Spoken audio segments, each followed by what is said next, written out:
ಮಾತಿನಂತೆ ನಡ್ಕೊಳ್ತೀರಿ ಅಂತೇಳಿ ಸುರೇಶ್ ಅವರು ಹೇಳ್ತಿದ್ರು. 2.5 ವರ್ಷ ಅವಧಿ ಆದ್ಮೇಲೆ ಸಿಎಂ ಸ್ಥಾನವನ್ನ ಬಿಟ್ಕೊಡ್ತಾರೆ ಅನ್ನುವಂತ ಮಾತುಗಳು ಕೇಳಿ ಬರ್ತಿದ್ರು. ಹೈಕಮಾಂಡ್ ಅವರು ಏನು ಹೇಳ್ತಾರೆ ಅಥವಾ ನಾವು ಕೇಳೋದು. ನಮ್ಮಲ್ಲಿ ಹೈಕಮಾಂಡ್ ಇದೆ.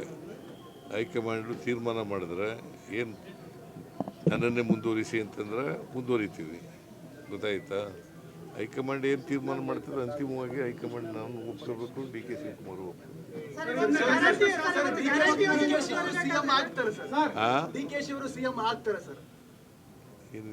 ಹೈಕಮಾಂಡ್ ಅಂತ ಹೇಳಿದ್ರ ಮೇಲೆ ಪುನಃ ಪ್ರಶ್ನೆ ಕೇಳ್ತಾ ಇದೆಯಲ್ಲ.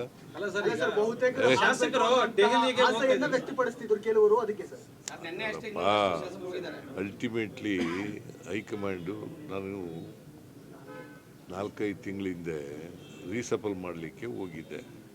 ಅವ್ರು ಏನಂತ ಹೇಳಿದ್ರು, ಮಾಡುವಂತ ಹೇಳಿದರು. ಈಗ 5 ತಿಂಗಳಿಂದೆ. ಆಮೇಲೆ ನಾನು ಹೇಳಿದೆ 2.5 ವರ್ಷ ತುಂಬಲಿ, ಆಮೇಲೆ ಮಾಡೋಣ ಅಂತ ಹೇಳಿದೆ. ಗೊತ್ತಾಯ್ತಾ? ಈಗ ಹೈಕಮಾಂಡ್ ಅವ್ರು ಏನು ಹೇಳ್ತಾರೆ ಅದರಂತ ಮಾಡ್ತಾರೆ.